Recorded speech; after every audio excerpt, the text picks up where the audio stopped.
Hi, I'm Wendy, and this is Encore Living. It is a channel that is a continuation of my book that I published this year called A Life Postponed. I hope you've read it, and if not, I hope you are going to pick it up and check it out. And it is about women in midlife and beyond, our second halves, and what we're up to, and what we can do. What are the possibilities? What is our passions? What would we like to start to do? And how can we do it? And that's what this channel is all about. I uh, I had to start all over in my 50s, and writing this book was really a help for me. I was journaling my life and coming up with all sorts of ideas and suggestions that I could pass on to other people. And of course, change my own life to a better life, which I did. So here I am. This is the channel, and today I want to talk about something that maybe you hadn't considered, but I would like you to consider if you're up to it. It's called expat living, and that means leaving your home behind and going and living in another country. And I know that's a huge step for some people, but if you think about it and you just hear me out, you're going to find out there's a lot of pluses to it. Okay. The first thing you're going to want to know is how is the healthcare in other countries? Because that's very important to us. So, healthcare in some countries is far better than Canada and the US. It is far cheaper, and you don't need to worry about that because it's already been checked out by many women before you. And I have made a short list, and it's just a short little list of some of the countries that you can go to and get good health care. So they are Spain, Portugal, Mexico, Malta, Italy, Thailand, Costa Rica, France, and Malaysia. And that's just a few. The uh, it is it is certainly far less expensive, so that's very important. What and budget? Okay, so next up is the budget. How can you live comfortably in another country on a smaller budget? And by goodness, you can do that. You know, living in Canada and the U.S. is just so expensive right now. So if you moved to Mexico or Portugal or Costa Rica, Panama, Malaysia, your cost of living would be way, way cheaper. And you'd have just wonderful. You'd have good accommodation.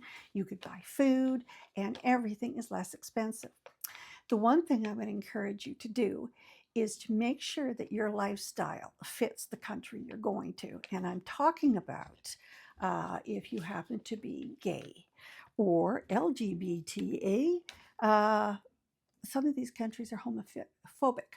Okay, they don't really honor rights for some of us. Okay, so one of those countries is Malaysia. I know when I was visiting Jamaica, I know that's an issue there. So do keep that in mind. You know, that's important. You want to continue to have a good life in style you want it to be, and not have to worry about anything like that. Okay, so, where are you going to go? Where do you want to go? All right. So, the best place to find out what others are doing and what others think about it is Facebook. You go to Facebook and you will find a lot of pages that talk about living in other countries. Okay. So, expat communities, and there are many of them. And I came across some that had thousands and thousands of members, people, people from Canada living in the United States, sorry, living in Spain, I should say. You should also consider if you want to have a hot climate, a dry climate, a wet, well, a humid climate. You know, these are things. So narrow it down and talk to some of these people. There's also YouTube channels talking about living in another country and the cost of living. So give it a check. Janice in France is a YouTube channel that I follow. And I like her because she's lived in France for a number of years now. She's an American, so from the South, and she's got a little bit of a twang in her accent. It's kind of cute. And she's living in France, and she likes it. She likes it a lot. So she talks daily about the things she's up to. She talks about visa requirements and things like that. So those are very important. And you could talk to her, or you could get onto some of these groups on Facebook and talk about, what do I have to do to get a visa to live there or to work there? So that's something to continue. But there's lots of ladies living overseas. And I know one lady that I outlined in my book. She retired to Thailand to teach. And I don't think she's teaching anymore, but she's still living there and she loves it. She's not coming back. She really enjoys it there. So there you go. Uh, Another source of information is a magazine called International Living. And it is, well, I've read it and I enjoy it.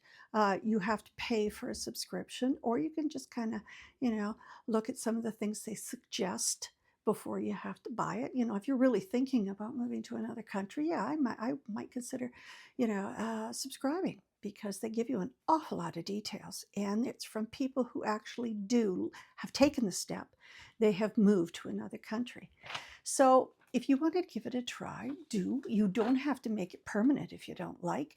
What you could do is try it out. You could store your stuff in your kids' basements, and even though they tell you, well, you shouldn't do this, Mom, you're too old. You can't do this on your own. You say, yes, I can. Can you just hang on to my stuff for 6 months while I make up my mind?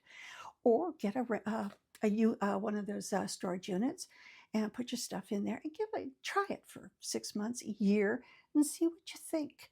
A year might be good, because then you're going to see all seasons in the new country that may be your new home. Okay, so let's see, what else have I got here? Oh, I know a place that I was thinking of moving to, and I haven't told my husband yet, but I think he might like it. Maybe not, I don't know. Anyway, it's a place where they have an annual uh, writers convention.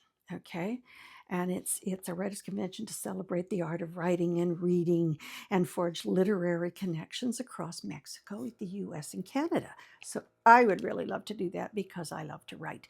It's also been voted, this particular place voted the #1 city in the world, and that was this year. Okay, so let's see what the name of this city that I'd like to go to is called, and I don't want to screw up the pronunciation, San Miguel de Allenda. Yeah, San Miguel de Allenda. And apologies if I didn't say it right. It is a beautiful city. It's not on the coast where you get the beaches, and I'm not a beach person anyway. I'm an arts person. And this city is in the central Mexico. And it's well known for its colonial architecture, its history, art scene, the culture, and cosmopolitan atmosphere. So that's someplace I might like to spend some time. So I think their next their next writing festival is in February. So maybe I'll head down that direction for a little while and check it out, and see if I can convince my husband to move there for a couple of years and see what happens. What's the worst that could happen? I could come back to Canada and live. And that's not so bad, because I love Canada, but it's a lot cheaper to live down there than it is here. So that's an idea as well. So let's see, what else have I got? I think that is about it.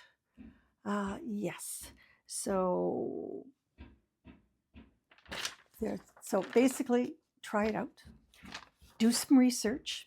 Find out. Think in your head first. Where do I want to live? What kind of an atmosphere is it?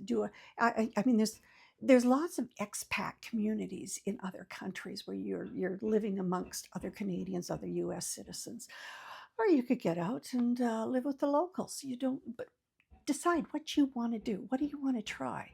And then maybe go over there for a week or two and check out some real estate, or and just see what you can do.